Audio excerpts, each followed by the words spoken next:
Arestado ang isang nag-awol na pulis matapos umanong magpaputok ng baril sa Ermita, Maynila. Isa pang naaresto matapos harangin daw ang mga pulis.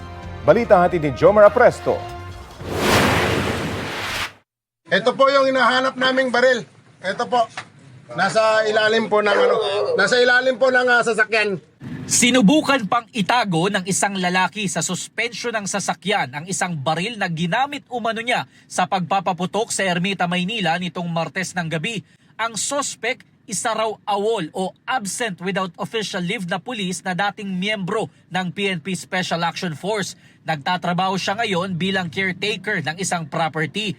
Ayon sa pulisya, nag-iikot noon ang mga tauhan ng barangay nang makarinig sila ng putok ng baril. May isang concerned citizen dito tinuro kung saan nanggaling yung putok ng baril. At pagpunta nila dun sa location, nakita nila itong isang individual na may hawak na baril at nagpaputok pa ng sunod-sunod. Umabot daw sa mahigit 20 pulis kabilang ang SWAT ang dumating sa lugar. Pero hindi raw sila agad pinagbuksan ng gate at isa pang caretaker ang nakipagmatigasan umano sa mga pulis. Tumagal pa ng isang oras bago tuluyang napasok ng mga otoridad ang lugar. Ayon sa mga pulis, naabutan nila na nagtutulog-tulugan sa isa sa mga baraks ang suspect. Maya-maya, nakita nila ang ilang basyo ng bala hanggang sa mahanap na ang itinagong baril. Pumasok kayo rito sa loob ng private property, okay? Yung baril nito na na-recover sa kanya na isang 45 caliber pistol ay nadala na natin dito sa MPD Forensic Unit para mag-undergo dun sa ballistic examination. Hawak na ng Ermita Police Station ang dalawang suspect. Napagalaman naman na ang caretaker na nakipagmatigasan sa mga pulis ay dati nang nakulong dahil sa pagkukubli umano ng iligal na armas. Maharap ang awol na pulis sa reklamong paglabag sa Comprehensive Law on Firearms and Ammunition at Indiscriminate Firing, habang reklamong obstruction of justice naman ang isasampa sa kasabwat nito. Hindi nagbigay ng pahayag ang mga suspect. Jomer Apresto nagbabalita para sa GMA Integrated News. Mahigit 11,000 na tonelada ng sulfur dioxide ang ibinuga ng Bulkang Kanlaon sa Negros Island sa loob lamang ng 24 oras kahapon. Ayon sa PHIVOLCS, yan ang pinakamaraming ibinugang sulfur dioxide ng Kanlaon sa isang araw simula nang mag-record sila noong 2009. Mataas din daw ang tsansa ng magmatic eruption o pagbuga ng lava ng bulkan pero hindi pa masabi kung kailan. 1902 huling nagkaroon ng magmatic eruption sa Kanlaon. Mula noon ay puro phreatic o steam-driven eruption ang nangyari. Bukod dyan, may halos 80 pagyanig na naitala sa bulkan sa nakalipas na 24 oras. Nananatili po sa Alert Level 2 ang Bulkang Kanlaon kaya bawal pa rin pumasok sa 4-kilometer radius permanent danger zone. Sa gitna ng muling pag-aalboroto ng Bulkang Kanlaon, inaalerto na para sa paglikas ang mga nasa paligid nito. Balita hatid ni Eileen Pedreso ng GMA Regional TV. Naghahanda ng lumikas ang ilang pamilya sa La Carlota City, Negros Occidental. Muli kasing nag-aalburuto ang Mount Kanlaon. Kung isa gahigda ka, ba't ka ganun nga galing nga tayo ugid man niya O ega kabalaka ka man may tigulang ka pa nga sling mo, anhon mo pagdala to kay may di mo daan kalakat. 4 na barangay sa La Carlota ang binabantayan ngayon dahil malapit sa bulkan. Sa bayan ng La Castillana, naghahanda na rin sa paglikas ang mga residente. Kina nang doon ako baan kung lamang kay nag-ulan ba kaysa nagligad bala ako gindali-dali lang bay ma'am tido wala mayo ka preparar. Ayon sa LGU, pinaalalahanan na ang mga residente na iwasang pumasok sa 4-kilometer permanent danger zone ng bulkan. Sapilitan na ang pagpapalikas sa mga residente sa 4 na barangay sa Canlaon City. Mahigit 100 pamilya ang dinala sa iba't ibang evacuation centers.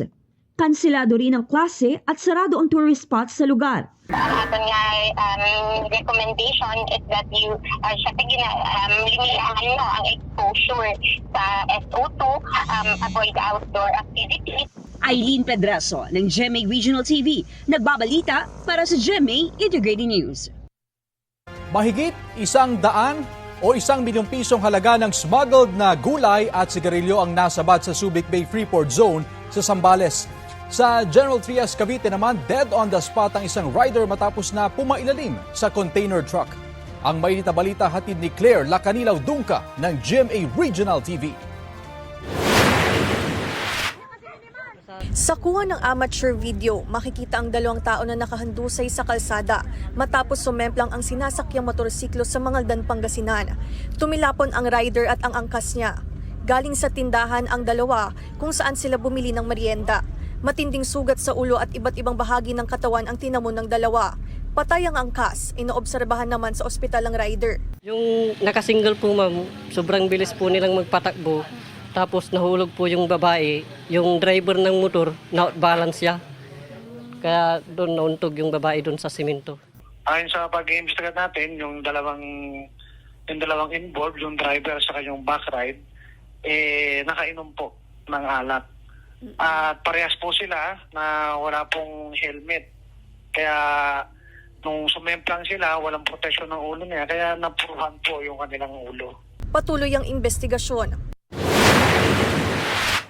Dead on the spot ang isang rider matapos lumusot ang kanyang minamanayang motorsiklo sa ilalim ng container truck sa General Trias, Cavite. Ayon sa isa pang rider na nakasaksi sa insidente, nakabuntot siya sa naaksidenteng motorsiklo nang pilit umano nitong tumawid sa intersection para habulin ang traffic light. Naabutan siya sa paglabas ng truck. Hindi na nakapreno ang motor, dumulas at pumailalim sa truck. Patuloy ang investigasyon. Nasabat sa Subic Bay Freeport Zone ang mahigit 136 million pesos na halaga ng agricultural products at sigarilyo. Ayon kay Agriculture Secretary Francis Chu Laurel Jr., idineklarang frozen fish egg balls ang mga karga ng 5 containers. Pero nang suriin ito ng Bureau of Customs, nabistong naglalaman ito ng mga sariwang sibuyas at carrots galing China. Mayroon ding 2 container truck na idineklarang tissue mula sa Taiwan, pero mga sigarilyo pala ang laman. Patuloy ang investigasyon. Claire Lacanilaw Dungca ng GMA Regional TV, nagbabalita para sa GMA Integrated News. Sa Samal, Bataan, isang sawa ang nahuli sa isang bahay sa Barangay Santa Lucia. Ang sawa nangahabol daw ng manok para kainin. Na-turn over na ang sawa sa Barangay Hall at dadalhin sa Municipal Environment and Natural Resources Office ng Samal. Mga kapuso, narito ang tips sakaling may makapasok na ahas sa inyong bahay. Ayon sa Philippine Animal Welfare Society at DNR, protektahan ang sarili. Huwag lapitan o subukang hulihin ang ahas. Humanap ng exit point para ligtas itong maitaboy palabas ng bahay. Tawagan ang mga otoridad na siyang may gamit, training at kakayahang manghuli ng ahas.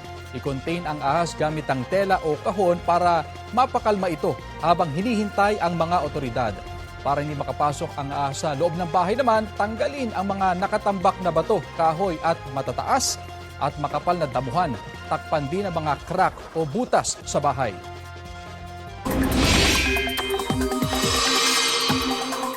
Lumakas pa bilang severe tropical storm ang binabantayan nating bagyo sa Pacific Ocean na may international name na Bebingka.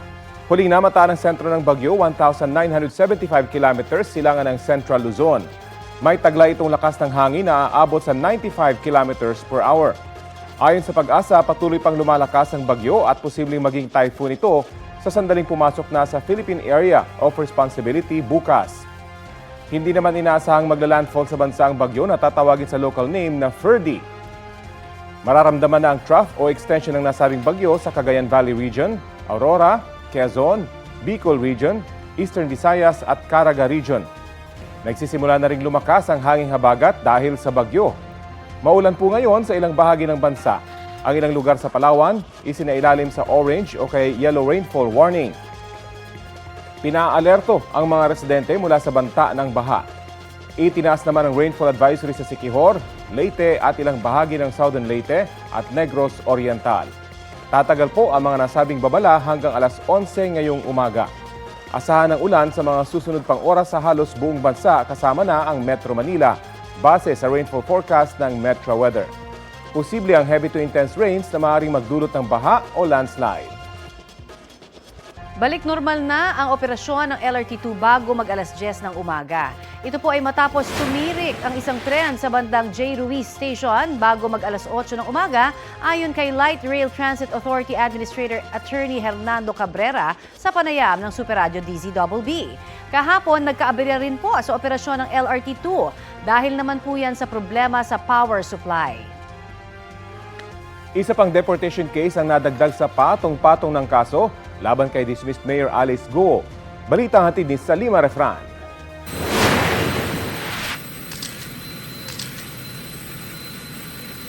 You have the right to remain silent. Everything you say can. Pagdating sa bansa, madaling araw ng September 6, binasahan ng Miranda rights at inaresto rin ng Bureau of Immigration si dismissed Mayor Alice Guo. Yan ay para sa undesirability at misrepresentation ni Guo na kinilala rin bilang Guo Waping. Kinumpirma ng BI na nahaharap na rin sa deportation case si Guo. Ayon sa Justice Secretary, maraming paglabag sa immigration laws ang dating alkalde. Fake passport, her being an alien actually, her being an alien, trying to become or trying to pass herself off as a Filipino. I think that's a very major violation of law within our country. It's really an immigration matter. Kaya sa tanong kung sa Senado ba o sa Tarlac RTC dapat ang custody ni Guo, paniwala ni Remulla, Bureau of Immigration dapat ang may kustodiya sa dating alkalde. Malinaw na malinaw yan, may immigration case tayong hinahawakan dito and that's very, very important. May primacy ang immigration case over all others when it comes to Alice Guo. An immigration case should take precedence over everything. In fact, non-bailable ang immigration case. Walang bail yan. Dagdag ang immigration case na ito sa patong-patong ng legal na kinakaharap ni Guo sa iba't ibang korte sa bansa. Pero gaya ng ibang mga dayuhan na may mga kaso, kailangan matapos muna ang mga ito at mapagsilbihan ng sentensya bago maharap sa deportation. Samantala, naghihintay na lamang ng sagot ng Ombudsman ng Justice Department patungkol sa jurisdiksyon ng Tarlac RTC kay Guo sa dalawang graft case nito na dapat raw ay dinidinig sa Sandigan Bayan. It's commonsensical to think that she would be more influential in her sphere, in that area, which is within her sphere of influence because she's the mayor of a town in the province where she's being taken as a detainee. Kaya may discomfort kagad ako sa simula pa lang tungkol dito sa bagay na ito. Ayon sa Presidential Anti-Organized Crime Commission o PAOK, mas lumilinaw na raw ang koneksyon ni Guo sa mga dayuhang boss na mga sinalakay na pogo sa Bamban, Tarlac at sa Pora, Pampanga. Ang mga big boss kasi ng Lucky South 99 ang mga tumulong kay Guo nang magtago sa Singapore at Indonesia. Ito ang aming aligasyon at mapapatunayan sa mga ebidensya at testimonya namin na silang dalawa, Porac and Bamban, belong to one criminal organization. Humihingi na rin ng search warrant sa korte ang PAOK para maghukay sa ilang bahagi ng ni-raid na compound ng Lucky South 99 sa Porac, Pampanga. Meron ho kasing mga witnesses na lumapit at nagsabi na may mga inilibing na mga katawan ng mga foreign nationals dyan po sa Porac sa Lucky South 99. Kaya kami po ay nag-a-apply po ngayon ng search warrant nang sa gayon ay legal naming matingnan, mahukay yung mga lokasyon ay tinuro ng mga witnesses na di umano pinaglibingan ng mga foreign nationals. Salima Refra, nagbabalita para sa GMA Integrated News. Naghain ang kampo ni Cassandra Leong ng petition for certiorari at humingi ng temporary restraining order sa Korte Suprema laban sa mga komite sa Senado at Kamara. Si Ong ay isa po sa mga isinasangkot sa iligal na operasyon ng Pogo sa Porac, Pampanga at humaharap sa pagdinig sa Quadcom sa Kamara. Ayon kay Attorney Ferdinand Tuparcio, sumusobra na raw ang mga mambabata sa pamimilit na sumagot si Ong. Mas gusto pa raw ni Ong na makulong kaysa sagutin ang mga tanong ng mga mambabatas na nakakaapekto na sa kanyang mental health.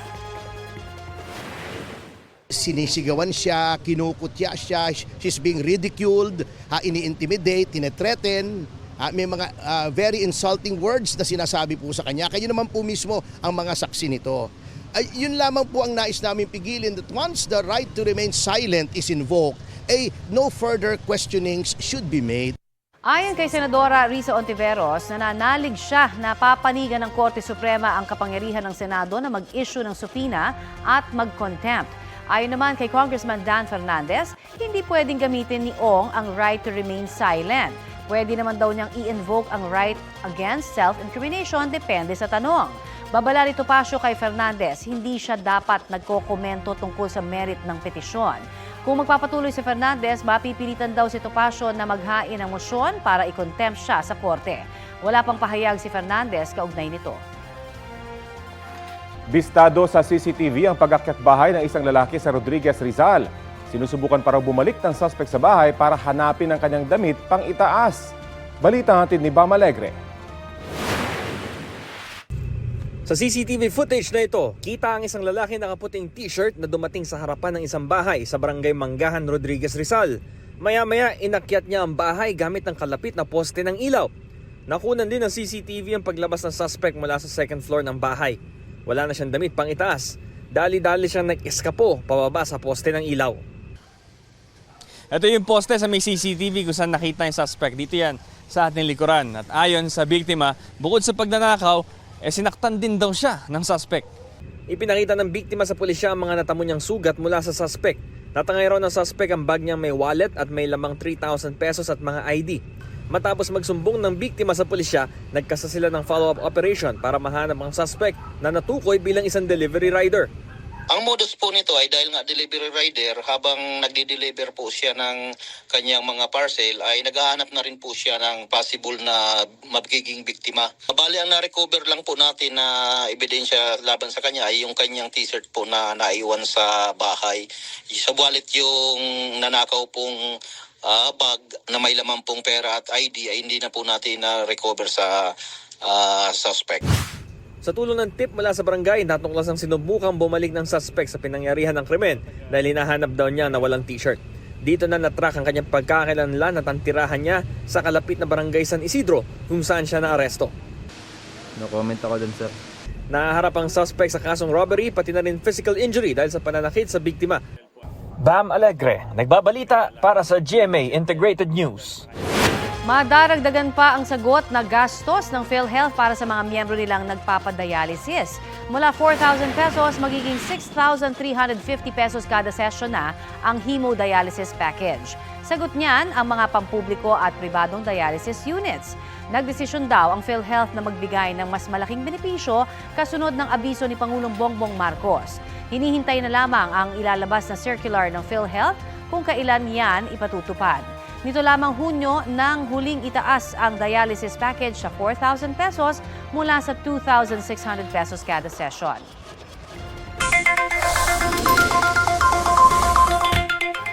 Para sa mga customer ng Meralco, may taas singil po ngayong buwan na mahigit 15 centavos kada kilowatt hour. Katumbas po yan ang dagdag na halos 31 pesos sa mga residential customer na kumukonsumo ng 200 kilowatt hours kada buwan. Sabi ng Meralco, dahil yan sa pagtaas ng singil sa transmission charge kasunod ng pagbabalik operasyon ng reserve market nitong Agosto.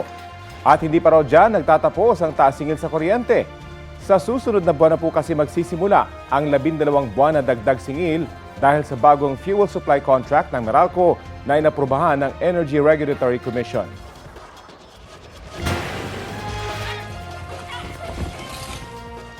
Nagulat ang ilang taga-barangay panagsama sa Mualboal, Cebu dahil sa sandamakmak na tamban. Kanya-kanya silang paraan para makapag-uwi ng isda. Ayon sa Bureau of Fisheries and Aquatic Resources, posibleng napadpad sa dalampasigan ng mga tamban matapos mapahiwalay sa grupo dahil sa paghabol ng isang prey sa dagat. Posible rin daw na dahil sa ocean current o nagbabagong temperatura ng tubig. Inihahanda na ang pagharap sa Senado ni Kingdom of Jesus Christ founder Pastor Apollo Kibuloy kaugnay sa mga pang-abuso umano sa loob ng kanilang organisasyon. Muli namang inakusahan si Kibuloy ng panibagong sumbong ng sexual abuse ng mga magulang ng kanyang umanong mga nabiktima. Balita hatid ni Ian Cruz. Mga panibagong akusasyon ng sexual abuse laban kay Pastor Apollo Kibuloy ang isinumbong umano sa mga pulis habang nagkakasa sila noon ng operasyon sa Kingdom of Jesus Christ compound sa Davao City. Ang mga biktima, miyembro umano ng piling grupo ng mga babaeng tinawag na pastoral o yung nasa inner circle ni Kibuloy. 12 taong gulang umano ang pinakabata sa kanila. Mismong mga magulang umano ng mga biktima ang lumapit sa mga pulis. Ayon kay PNP Chief Romel Francisco Marbil, Ibinunyag umano ng mga biktima ang mga nakakakilabot nilang karanasan na nagpapakita umano ng alarming pattern ng pang-aabuso. Masinsina umano nilang sinusuri ang mga ebidensya para mapalakas ang kaso laban kay Kibuloy. They were also victimized by Pastor Kibuloy allegedly. Inabuso din daw allegedly. Ang abogado ni Kibuloy na si Attorney Israelito Torion hindi pa raw makakapagkomento tungkol dito dahil hindi pa nakapagbibigay ng malinaw na detalye ang PNP. Nagkaroon na ng mga pagdinig sa Senado tungkol sa mga naunang alegasyon ng sexual abuse laban sa ilang miyembro ng KOJC. Hindi dumalo si Kibuloy kaya na-contempt siya nitong Marso.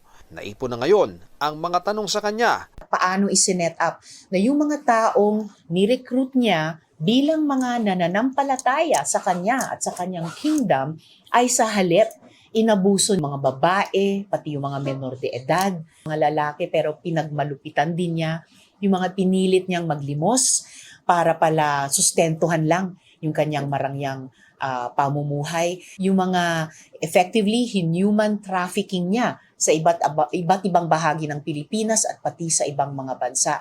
Pinaplansya na raw ang pagharap ni Kibuloy sa Senado. Inaalam na lang ang susunod na pagdinig ng Committee on Women, Children, Family Relations, and Gender Equality.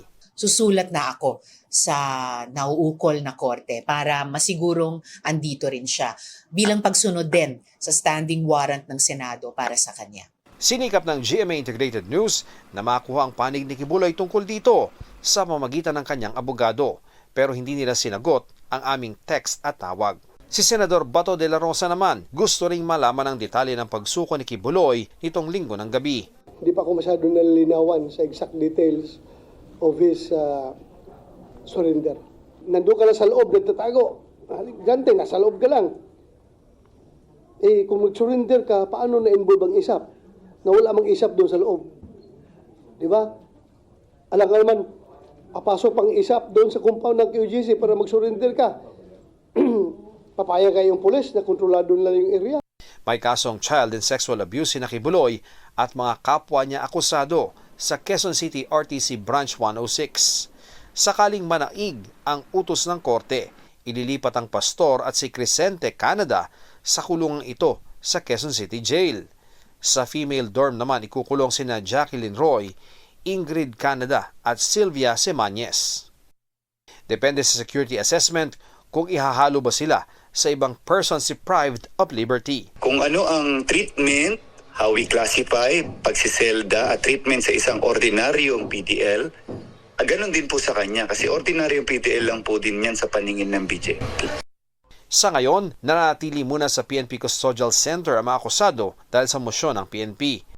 Ang kampo ni Kibuloy, mas gusto sanang house arrest o mailipat siya sa kustodiya ng AFP, bagay na kinontra ng Department of National Defense. Mahigpit daw ang security protocol sa mga pasilidad ng AFP, kaya hindi pwedeng gawing kulungan ng mga suspect na may kasong kriminal. Ang DOJ naman, ipinauubaya na sa korte kung pagbibigyan nito. As far as I remember, yung mga binibigyan ng house arrest, yung mga hindi nag-resist o kaya pumayag kagad na maaresto. Ian Cruz nagbabalita para sa GMA Integrated News. Sumuko si dating Palawan Governor Joel Reyes sa National Bureau of Investigation. Wanted si Reyes dahil siya ang itinuturong mastermind sa pagpatay kay Jerry Ortega noong 2011. Si Ortega po ay broadcast journalist at kritiko ng umano'y katiwalian noong nakaupo pang gobernador si Reyes. Dati nang itinanggi ni Reyes ang akusasyon. Sabi ng NBI, ipinoproseso si Reyes sa isang ospital kung saan siya nakakonfine dahil sa kanyang medical condition.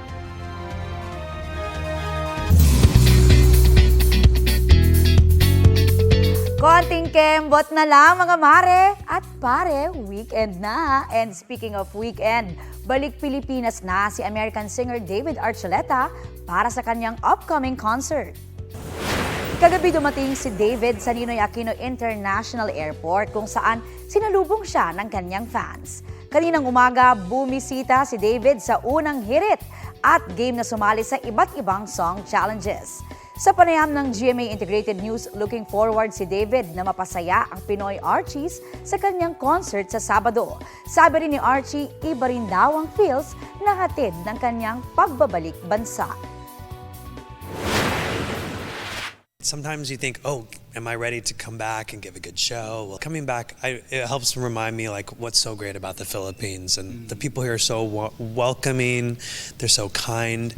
They're so cute. Like it's like they're so shy, but they'll still like come and be friendly and talk, and I love that. So it's I feel like that's why I get along with everyone here. Update tayo sa sitwasyon sa Negros Island ngayong patuloy ang aktibidad ng Bulkang Kanlaon. May ulat on the spot si Aileen Pedreso ng GMA Regional TV. Aileen? Rafi, dahil sa patuloy na aktibidad ng Mount Canlaon, nananatiling naka-alerto ang mga residente malapit sa bulkan. Anumang oras, naiutos ng mga LGUs ang forced evacuation. Ayon sa Mount Canlaon Observatory ng PHIVOC sa La Carlota City, mas lumaki ang posibilidad na itaas sa Alert Level 3 ang Bulkan Canlaon dahil sa pagtaas ng ibinubuga nitong asupre at mga volcanic earthquakes. Sakaling itaas na sa Alert Level 3 ang bulkan mula sa 4 km, gagawin ng 6 km ang maituturing na permanent danger zone. Ang mga nakatira sa lugar at sakop nito ay aabisuhan na rin na mag-evacuate na kung sakali.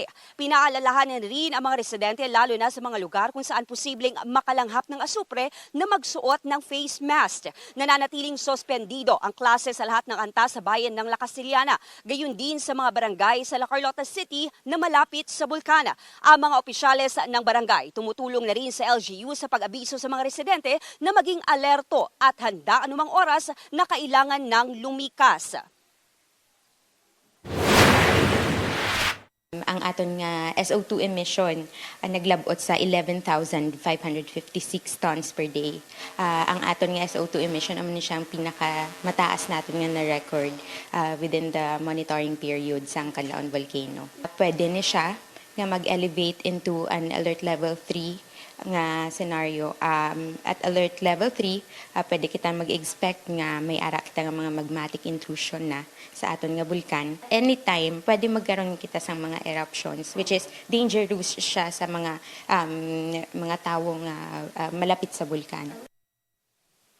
Mga kapuso, sa pinakuling report ng DSWD-6, nagsasagawa na ng simulation exercise para sa response operations ang La Castellana LGU kung saan inihahanda na ang mga evacuation centers at mga sasakyang gagamitin sa paglikas. Rafi, Connie? Maraming salamat, Aileen Pedreso ng GMA Regional TV.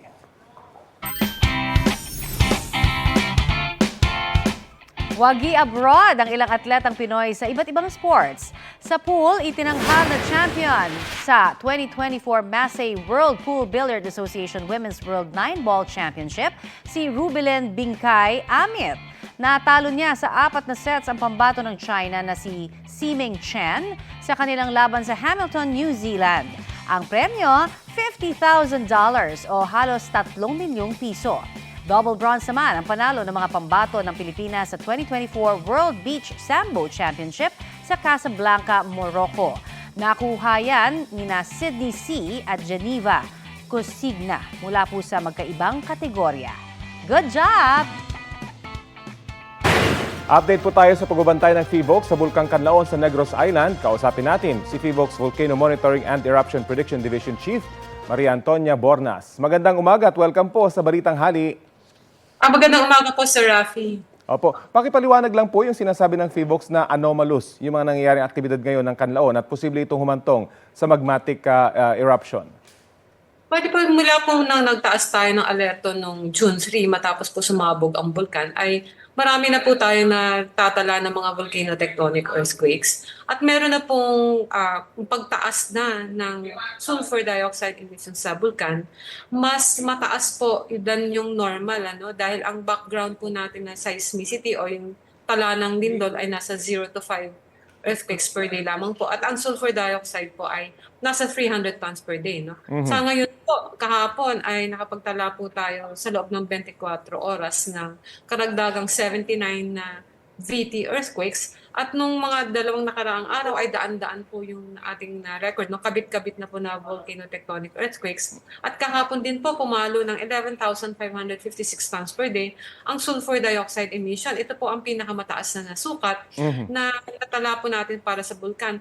Ngayon, ano ba po yung ibig sabihin nito? Kapag meron po tayong kabit-kabit na volcano-tectonic earthquakes at ito po ay nalolocate natin sa isang bahagi ng bulkan, ito po ay maaring naghuhudyat na gumagawa po ng daanan o pathway ang magma para po ito po ay makaakyat sa taas ng bulkan. Ano? At kapag meron po tayong pagtaas ng sulfur dioxide, ito po isa sa mga maraming volcanic gases na mayroong na nakapaloob sa magma. Hindi po ito nakakatakas sa magma masyado kapag ang magma po ay malalim. Pero kapag ang magma po ay bumababaw, nakakawala na po ang sulfur dioxide. Kaya po ang mga volcanologist po ay nagbabantay ng volcanic gas na ito. Dahil ito po ay isang indikasyon na nagkakaroon po tayo ng pagbabaw ng magma. At malapit at isa po ito sa mga parameters na anomalies bago po pumutok ang bulkan. So ibig pong sabihin, umaakyat dahan-dahan itong magma mula po dyan sa ibaba ng bulkan. Gaano po ka-significant na 1902 pa, huling naitala yung magmatic eruption dyan sa Canlaon? Gaano ka-significant in terms of strength nitong posibleng eruption niya? Hindi po natin masasabi.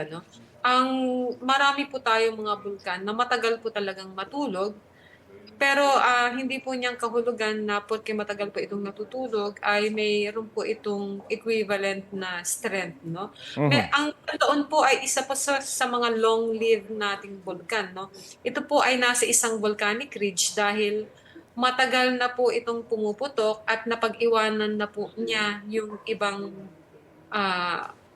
centers o craters. No? Marami po yung craters sa ridge na yan. So nagmamigrate po yung crater papunta po ng timog, no, south.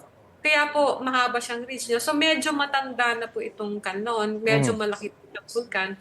At ang ibig sabihin po niyan, matagal po talaga yung repose period niya. Kung titignan po natin yung geology ng bulkan, mas marami po itong lava flow kaysa dun sa yung nilalatag po ng explosive eruption. Pero capable po siya ng pareho. Nabanggit niyo po yung lava flow. Gaano kadelikado yung magmatic eruption kapag nag-flow na yung lava? Saang direction po ito papunta? Hindi po natin yan alam. No? Meron po tayong hazard map. At alam po natin na ang mga lava flows po sa Canlaon Volcano ay maaari pong umabot ng 6 to 16 kilometers po. Meron pong mahahabang lava flows dyan sa Canlaon Volcano. Mas mababa po yung panganib ng isang effusive eruption o yung pagluwa po ng lava kaysa dun sa explosive eruption. Subalit, meron pong trade-off yan. No? Kapag lava flow eruption po ang naranasan natin, matagal po ito. Matagal. So, ang ating pong displacement ay mas matagal pa. Okay. Apo. Sige po. Well, abangan po natin yung update dyan po sa Canlaon kung itataas ba o huhupa itong alert level ninyo. Maraming salamat po sa oras na binahagi niyo po sa Balitang Halik. You're welcome po. Ingat po tayo. Si Maria Antonia Bornas ng DOST Fivox. Patay ang dalawang magsasaka dito sa Davao City matapos tamaan ng kidlat ang pinagtaguan nilang posteng kahoy. Sa Iloilo City naman, nahuli ang away kalsada ng dalawang tsuper. Ang mainit na balita hatid ni James Paulo Yap ng GMA Regional TV. Nagkatensyon sa pagitan ng driver ng dalawang jeep sa bahagi ng Haro Plaza sa Iloilo City. Sa amateur video, umaawat ang konduktora ng isang jeep. Makikita naman ang kutsilyong hawak ng driver ng isa pang jeep habang isang bakal na tubo naman ang bitbit ng isa pang tsuper. Ayon sa isa sa mga driver, ilang beses siyang hinarang sa daan ng nakaalitang driver. Kundiin ko makadto, dito man sa Japon. Doar pang aritargid yung tuyo ya sa akon. Hasta nagabtanay kami sa Haro Plaza. Sir, kunto ya, istorya man lang sa iya. Pero dalagali, preparado na sa gali ya. Di kun way ka sang kontra sina, nga madala ka sang kutsilyo. Nga, makakuha ko to siya kung na ako dali tubo. Lagang ko ya tadlong. Malusot sa di, nagdasig man ko yung maklangin di sa kalusot di mga akig siya. Agad namang rumisponde ang pulisya at ilang opisyal ng barangay. Nagkaayos na rin ang dalawang driver at na-turn over na sa pulisya ang kutsilyong hawak ng isa sa mga driver. Isang pickup truck ang nawasak matapos humabog ang bitbit nito mga pampasabog sa Libura, Bukidnon. Sa investigasyon ng pulisya, sakay ng pickup truck ang ilang police trainee at 2 police instructor sa isang specialized explosive course. Magkandak na sila og practical exercises kaning ilahang post-blast investigation course. While ongoing sila dito sa katong area, kung unta sila mag-set up, naay components na nibuto dito sulod sa sakyanan sa kaning atong mga instructor. 2 instructor ang nagtamo ng minor injuries at dinala sa ospital. Patuloy ang investigasyon ng PNP sa insidente. Bapakambuhat sa ayo. Gamit ang duyan, ibinaba mula sa bundok ang isang tinamaan ng kidlat sa sitio Mawato, Barangay Bantol, Marilog District, Davao City. Aabot sa 3 kilometro ang lakarin papunta sa sentro ng barangay upang mabigyan ng paunang lunas. Sa datos ng mga pulis, hindi bababa sa 10 ang biktima ng pagtama ng kidlat. Ayon sa mga biktima, nag-aani sila ng palay ng mga oras na iyon nang biglang umulan na may kasamang kulog. Marami sa kanila ang sumilong sa kubo na tinamaan ng kidlat. Pagtanaw na ko sa akong kauban, kuan naman, na natumba na. Unya ako, kuan ko ba, nakabangon ko, kalit ko makagawas, gamay. Kay murag na ko ibuot ba. Tinamaan din ng kidlat ng isang posteng kahoy kung saan nagtago sa tabi nito ang 2 nilang kasama. Nasawi ang 2. James Pauliap ng GMA Regional TV, nagbabalita para sa GMA Integrated News. Nagsagawa ng surprise inspection ang pulisya sa isang isinumbong na Pogo Hub umano sa Barangay Kugman sa Cagayan de Oro City. Pero pagdating na doon ng mga otoridad, wala silang naabutang empleyado. Maging sa bahagi ng ari-arian na sinasabing ginawang hotel ng mga Chinese. Nakita na lang nila roon ang mga tulugan at computer desk na ginagamit umano para sa Pogo. Isinagawa ang inspeksyon kasunod ng sumbong na may operasyon doon ng Pogo. Pero sabi sa pulisya ng caretaker ng gusali, noong 1 taon pa huling nagkapogo roon at huminto na ito ng operasyon.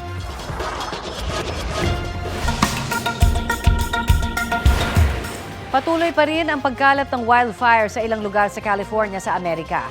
Sa footage na kuha sa Santiago Peak, makikita ang patuloy na paglawak ng apoy, maging ang lawak ng pinsala nito. Ayon sa otoridad, nagsimula po ang sunog mula sa spark ng heavy equipment na ginagamit ng mga crew sa Orange County.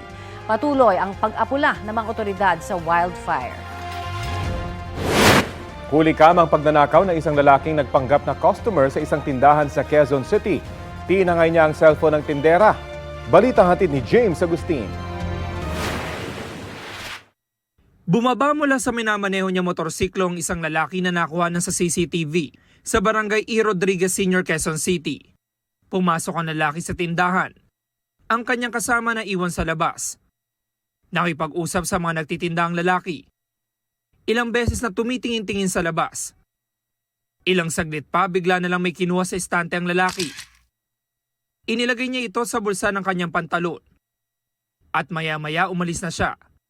Kwento ng tindera na discover na lang niya ang pagnanakaw nang gagamitin na ang cellphone.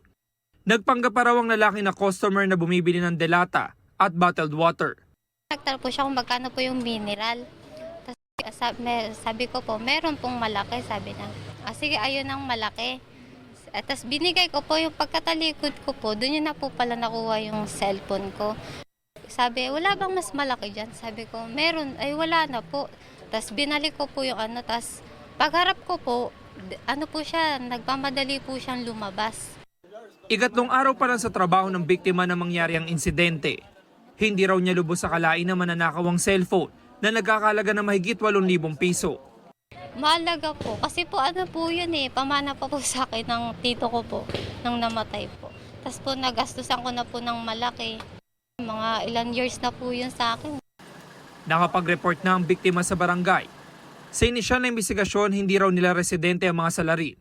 Ang mga tanod mas paigtingin daw ang pagbabantay para maiwasan ang ganitong krimen. Yan po ay posibleng dayo lang po dito sa aming barangay at napadaan lang po. Ang mga tanod po, nagroronda po sila gabi-gabi, 3 beses sa isang gabi. Possible po yan nang dumaan sila, hindi po naaktuhan ng mga nagroronda. James Agustin, nagbabalita para sa GMA Integrated News. 15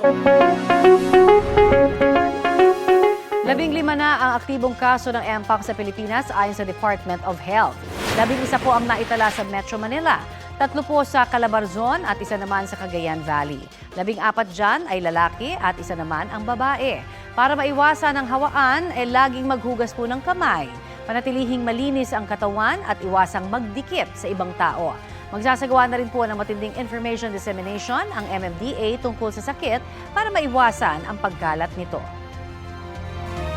Bagong-bagong balita, may 2 personalidad pang posibleng madagdag sa kasong qualified human trafficking. Kaugnay po yan sa Pogo Hub sa Porac, Pampanga. May ulat on the spot si Salima Refran, exclusive.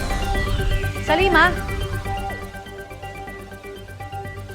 Connie, pinakakasuhan na nga ng Department of Justice ng qualified human trafficking at kidnapping yung 2 Pogo middle managers ng Lucky South 99 sa Porac sa Pampanga. Sa 14 na pahinang resolusyon, sinabi ng panel of prosecutors na naabot raw ang mga elemento ng mga krimeng qualified trafficking in persons at kidnapping for ransom. Bagamat na-dismiss naman ang mga reklamong serious illegal detention, serious physical injuries at robbery, maaari raw ihain muli ang mga reklamo oras na makakalap pa ng dagdag o bagong ebidensya. Ang mga complainant sa kasong ito, 2 Chinese na tadtad ng pasa at sugat na nailigtas sa operasyon. Ang isa, yung nahuli kam na lumabas ng Pogo na nakaposas pa sa frame ng kama, habang isa pa na rescue naman sa isang nakakandadong kwarto matapos magsisigaw ng ilang araw. Ayon sa resolusyon, na-recruit ang isa sa mga biktima para sa ibang trabaho pero ibinyahe papunta sa Porac Pogo at ginawang love scammer. Nang tumanggi, sinaktan at ikinulong daw siya sa isa sa mga kwarto. Ang isa namang biktima dinukot sa Maynila at dinala sa Porac.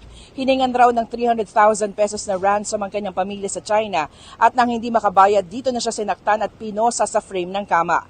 Ipinag-utos na ang pagsasampa ng mga kaso sa mga nararapat na korte. Ayon sa Presidential Anti-Organized Crime Commission o PAOK, malaking bagay ang resolusyong ito sa pagpapanagot sa mga tao sa likod ng mga Pogo, lalo na dun sa ibang mga testigong takot palumutang at magsalita. Narito ang bahagi ng ating panayam kay Executive Director ng PAOK, Undersecretary Gilbert Cruz.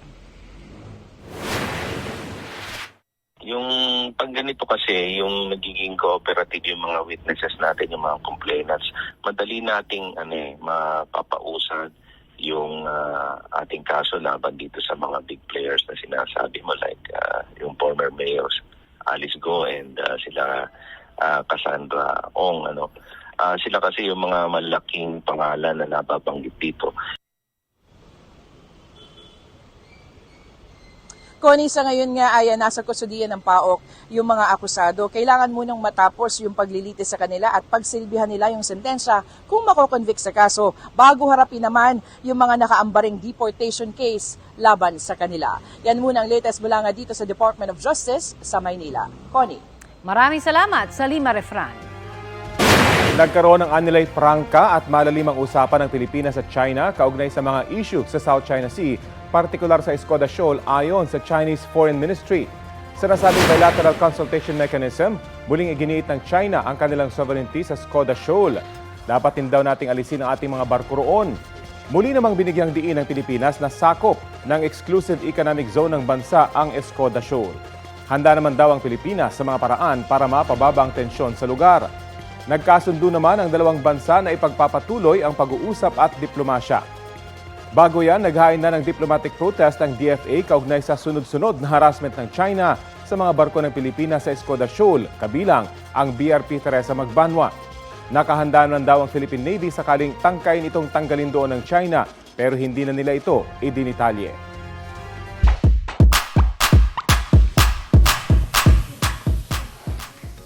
Mga kapuso, anong pinaka-hate nyong iniuutos sa inyo ng mga bata pa kayo?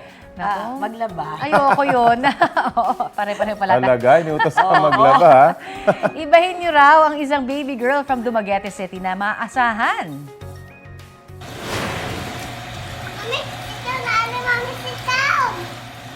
Home Economics Who para sa 2-year-old na si Mikaya. Gina G sa mga gawaing bahay, kabilang na ang pagiging assistant as Little Labandera. Kwento ng kanyang parents, walang nagturo at nagpipilit kay Mikaya. Nakikisali lang ang bata sa kanilang labahan session na naging bonding time na rin ng pamilya. Yan ang dahilan kaya nahasa ang skills niya sa pagkusot at pagbabanlaw na talaga namang wow! Ang galing niya, mabigat yan. At ito po ang Balitang Hali. Bahagi kami ng mas malaking misyon. Ako po si Connie Season. Rafi Tima po. Kasama niyo rin po ako, Aubrey Carampel. Para sa mas malawak na paglilingkod sa bayan. Mula sa GMA Integrated News, ang News Authority ng Filipino.